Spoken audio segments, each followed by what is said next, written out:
মাটিকে যে জিজ্ঞেস কর এই মাটি নবীর কবর কোথায়, মাটিও বলতে পারবে না। আল্লাহ কেননা কিতাবে এক একটা কবর থেকে 70টা করে লাশ, 70টা করে। আল্লাহ বর্তমানে আল্লাহ নবীর কবর আর বিলালের কবর 1000 মাইল ডিসটেন্স, কত মাইল? 1000 মাইল। কিন্তু কিতাবে নবীর পায়ের দিক থেকে বিলাল হুজুরকে তোলা হবে, পায়ের দিক থেকে। কোন বিলাল? কালো বলে কেউ মুসাফা করতো না, মনে প্রচুর দুঃখ, আল্লাহ তুমি তো আমায় কালো করেছো, এই জন্য কেউ মুসাফা করবে না।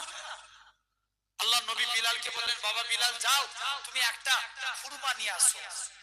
কি আনতে বললেন? খুরমা। যাও তুমি একটা খুরমা নিয়ে আসো। মুসলমান বলে ছেলে মেয়েরা, আপনারা তরুণেরা, হে নবী প্রেমিকেরা, আল্লাহ নবী হযরত বিলালকে পাঠিয়ে দিলেন, ও বাবা বিলাল চলে যাও চলে যাও, তুমি একখানা খুরমা নিয়ে আসো। হযরত বিলাল কারোর সঙ্গে কোনো কথা না বলে একখানা খুরমা নিয়ে আসলেন। আল্লাহ নবী বলে, বাবা বিলাল তুমি অর্ধেক খুরমা খাও। হযরত বিলাল অর্ধেক খুরমা খেয়ে নিলেন, বাকি অর্ধেক খুরমা খানা আমি নবী আমার জন্য রেখে দাও। হযরত বিলাল বাকি অর্ধেক খুরমা খানা আল্লাহ নবীর জন্য রেখে দিলেন। ও যুবকেরা, ও খ্রিস্টপুরের মানুষেরা, হযরত বিলালের জুতা আল্লাহ নবী বিলালকে বলেন অর্ধেক খাও অর্ধেক রেখে দাও। হযরত বিলাল রেখে দিলেন। আল্লাহ নবী বিলালের জুতা খানা খেতে যায়। হযরত বিলাল আল্লাহ নবী কদমে পড়ে যায়, ইয়া রাসূলুল্লাহ হাবিবাল্লাহ, হুজুর আপনার গোলাম আমি, হুজুর আপনার জুতা আমি খাবো, হুজুর আপনি আমার জুতা খাবেন। না না না না, এটা মানা যাবে না। আল্লাহ নবী বিলালের জুতা খানাকে সাহাবাদিওকে প্রমাণ করে দিয়েছিল, আমি রাসূলুল্লাহ আমার কালো বিলালকে কতটাই না মহব্বত করে থাকি। কোন বিলালের কথা বলি, আমার রাসূলুল্লাহ এরকম ভাবে বিলাল ছিল উমাইয়ার কিনা গোলাম। বিলালের হাতে পায়ে দড়ি বেঁধে মদিনার মসজিদে মিম্বারে বেঁধে দেওয়া হতো। মদিনার মসজিদে বিলালকে গরম মরুভূমির উপরে শুইয়ে দিয়ে মুখে পাথর চাপা দিত, তথাপিও বিলালের মুখ থেকে আহাদ আহাদ শব্দখানা বেরোতো। বিলাল এরকম ভাবে বিলালকে আজাদ করে নিয়ে আসা হলো। আল্লাহ নবী বিলালকে ছেড়ে দিলেন।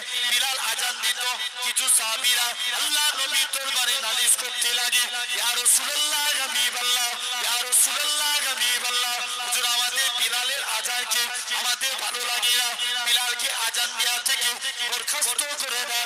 আল্লাহ নবী বিলালকে আজান দেওয়া থেকে বরখাস্ত করে দিলেন। বিলাল কারোর সঙ্গে কোনো কথা না বলে তাহাজ্জুদের টাইমে আমার আল্লাহর কাছে কেঁদে কেঁদে ফরিয়াদ করেছিল, আল্লাহ পাক ওয়ালা দিয়ার মালিক তুমি, সম্মানের মালিক তুমি। আল্লাহ আজানের মধ্যে যদি আমি বিলাল আশহাদু আন্না মুহাম্মাদুর রাসূলুল্লাহ এটা যদি না বলতে পারি, আমি বিলাল বুক ফেটে মারা যাব। পরের দিন ফজরের টাইম হয়ে যায়, মদিনার মসজিদে বিলাল আর আসে না, কে আজান খানা দিবে? ও যুবকেরা, আমার আল্লাহ পাক জিবরাইল আমিনকে পাঠিয়ে দিলেন, এ হযরত জিবরাইল চলে যাও চলে যাও, আমার রাসূলুল্লাহকে জানিয়ে দাও ওই কালো বিলালের আজানটাকে আমি আল্লাহ পাক কবুল করে নিয়েছি। কই বিলালের কথা বলে আমার রাসূলুল্লাহ এরকম ভাবে যখন কাবা শরীফটা পুনর্নির্মাণ করলেন, আমার রাসূলুল্লাহ হযরত বিলালকে কাবার সাথে তুলে দিও। এ হযরত বিলাল কাবার সাথে উঠে যাও, কাবার সাথে উঠে যে আজান দাও।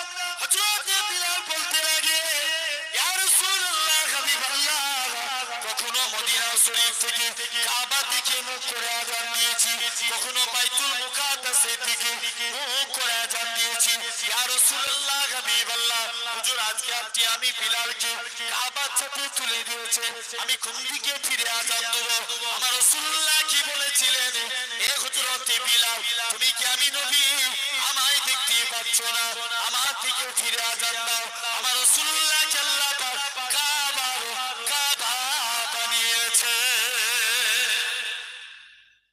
সেই মাটিও বলতে পারবে না নবীর কবর কোথায়। কিতাবে এসেছে নবীর কবরের ভিতর থেকে নূর বাইর হতে থাকবে। জোরে বললেন না? আমরা উম্মত একবার খুশি হয়ে চিল্লে বলবো না? কি বার হতে লাগলো? নূর। জিবরাইল ফেরেশতা নবীকে কবর থেকে তুলবে, নবী কবর থেকে উঠি জিবরাইলকে বলবে, জিবরাইল আমার উম্মতরা কোথায়? জিবরাইল বলবে, হুজুর আমি মারা গিয়েছিলাম না, আপনার উম্মতরা কোথায়? হুজুর জিবরাইল বলবে, ইয়া রাসূলুল্লাহ আগে আটটাকে তোলা হয়েছে, এখনো আপনার উম্মতদের তোলা হয়নি। আল্লাহ নবী বলছে, জিবরাইল তুমি আমায় সান্ত্বনা দিচ্ছ? আমার উম্মতরা কত বুড়ো হবে, আমার উম্মতরা, জিবরাইল যাও আমার উম্মতদের তুমি এখনো কবর থেকে তুলনি, তাদেরকে জাহান্নামী করে দিয়ে। আল্লাহ নবীর মন খারাপ, জিবরাইল দৌড়ে দৌড়ে আল্লাহর কাছে চলে যায়। মুসলমান ছেলেমেয়েরা, তরুণেরা, হে নবী প্রেমিকেরা, হযরত জিবরাইল ফেরেশতা আল্লাহর কাছে চলে যাবে।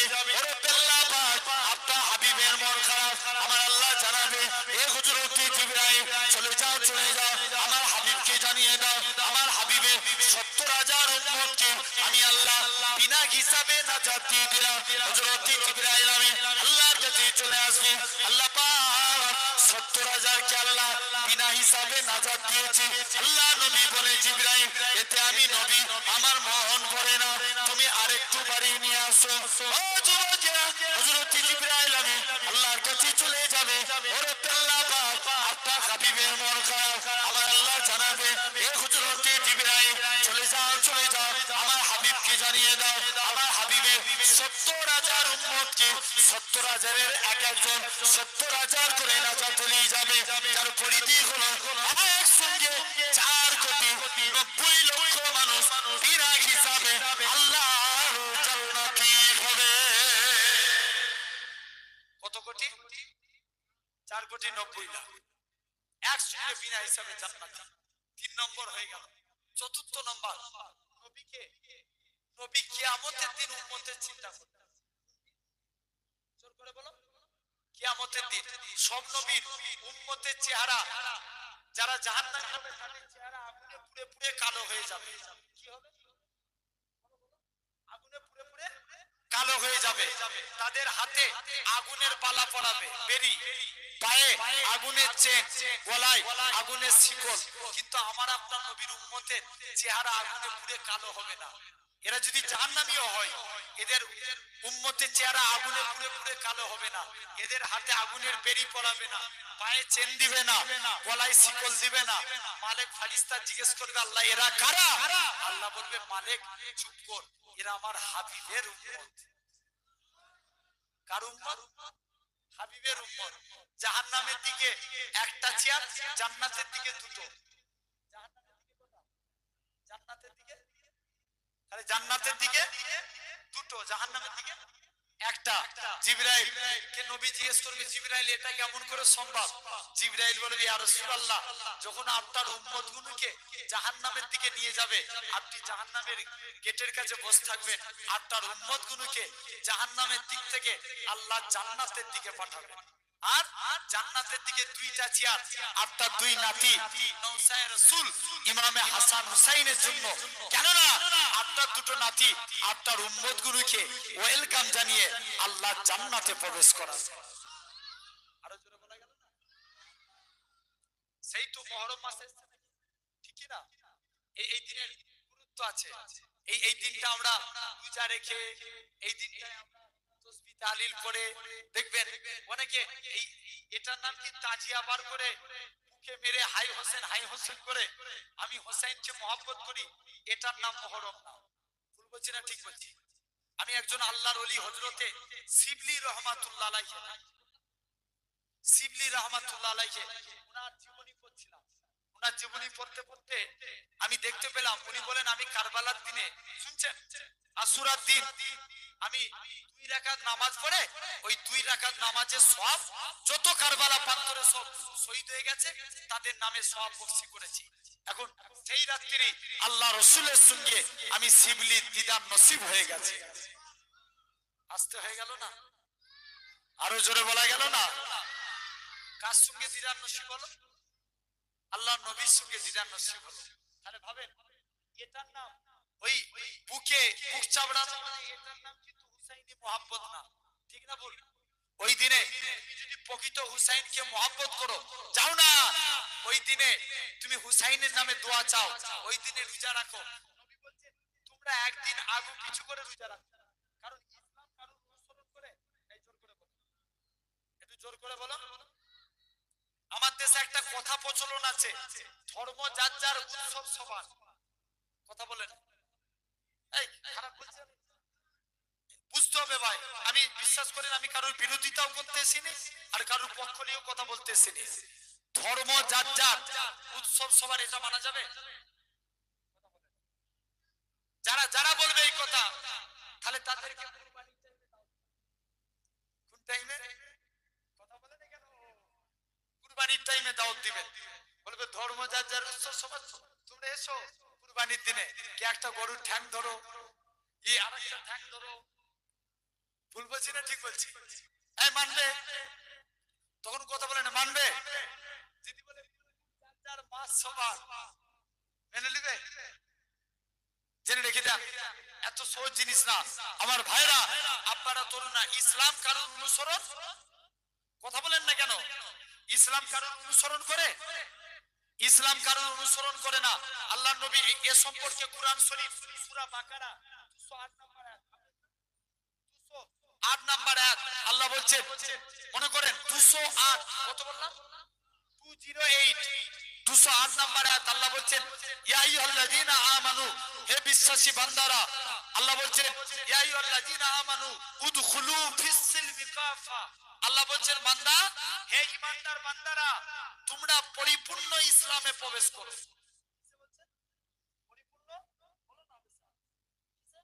পরিপূর্ণ, আল্লাহ নরমালি ভাবে নয়, ইসলামে ঢুকতে গেলে ইসলামের পরিপূর্ণ নিয়ম মেনে চলতে হবে, ঠিক কি না?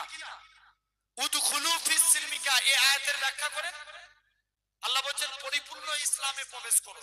জেনে রাখেন, তাহলে এখন বুঝতে হবে।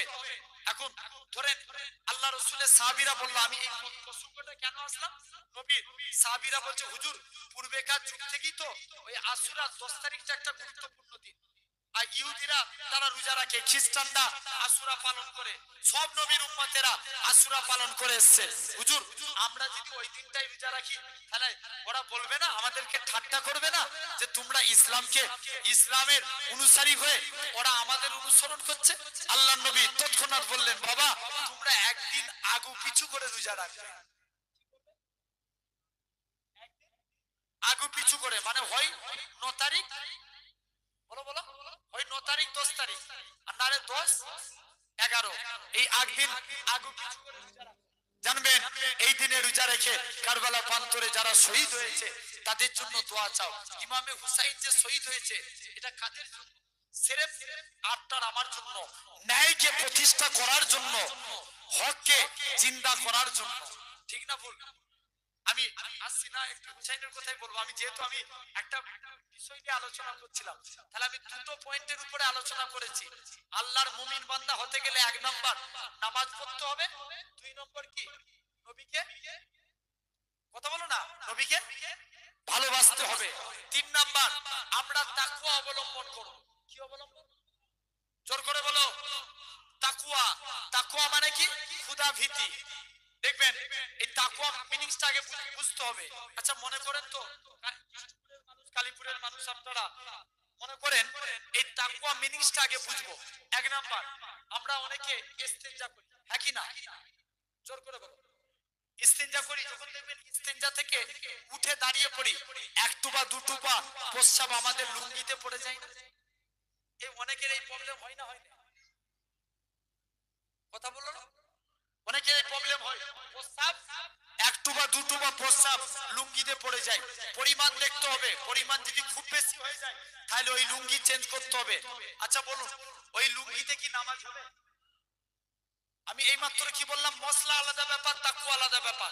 মনে করেন তাকওয়া মানে খোদা ভীতি, মানে আল্লাহকে ভয় করে তামাম গুনাহ থেকে দূরে সরে থাকা, ওইটা পরিমাণ দেখতে হবে। মনে করেন 1/3 ওটা লুঙ্গির 3 ভাগের 1 ভাগ অংশ একটুখানি 1 ইঞ্চি পরিমাণ অংশ নাপাক লেগেছে, তাহলে ওই লুঙ্গিটা একটুখানি পানি দিয়ে ধৌত করে ওই লুঙ্গিতে নামাজ পড়া যাবে, কিন্তু তাকওয়া তার ক্ষেত্রে চলবে না। কারণ যে তাকওয়া অবলম্বন করবে সে মনে মনে করবে, আল্লাহ আমি তো আজকের দিনে এই লুঙ্গিতে নামাজ পড়তে পারি না, কারণ আমি আল্লাহ তোমাকে বেশি ভালোবাসি, ঠিক না বল? যত আল্লাহর ওলি হয়েছে দেখেন ইনারা তাকওয়া অবলম্বন করে আল্লাহর ওলি হয়েছে। কথা ভুল বলছি না ঠিক বলছি? মনে করেন আমি আরো এক্সাম্পল স্বরূপ বুঝাচ্ছি। এখানে দেখবেন অনেক মুরগির দোকান আছে না নাই? আচ্ছা এই কালীপুরে আছে, দেখবেন বিরিয়ানির দোকানে লেখা থাকে আরসালান বিরিয়ানি, লেখা থাকে না থাকে না? বিরিয়ানির দোকানে লেখা থাকে আরসালান বিরিয়ানি, লাস্টে গেলে দেখবেন একটা জিনিস লেখা থাকে হালাল চিকেন নো বিফ।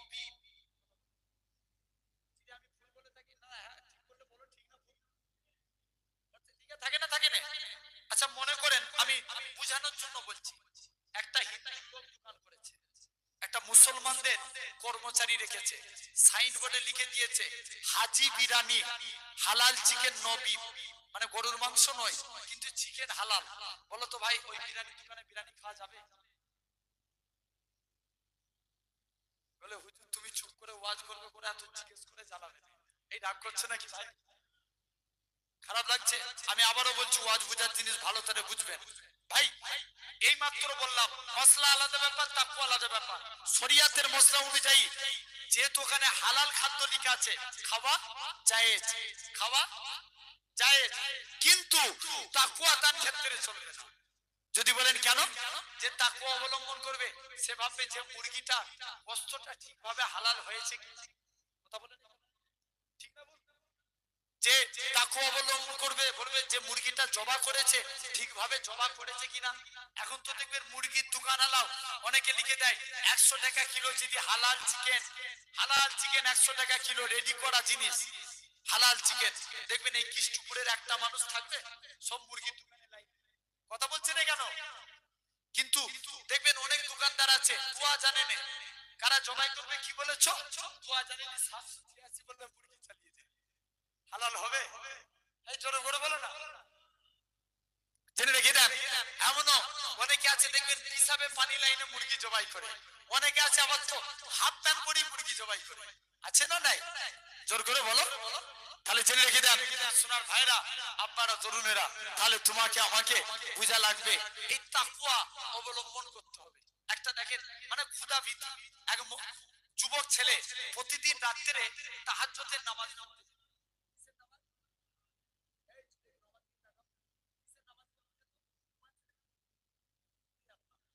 কিসের নামাজ পড়তো? তাহাজ্জুদের।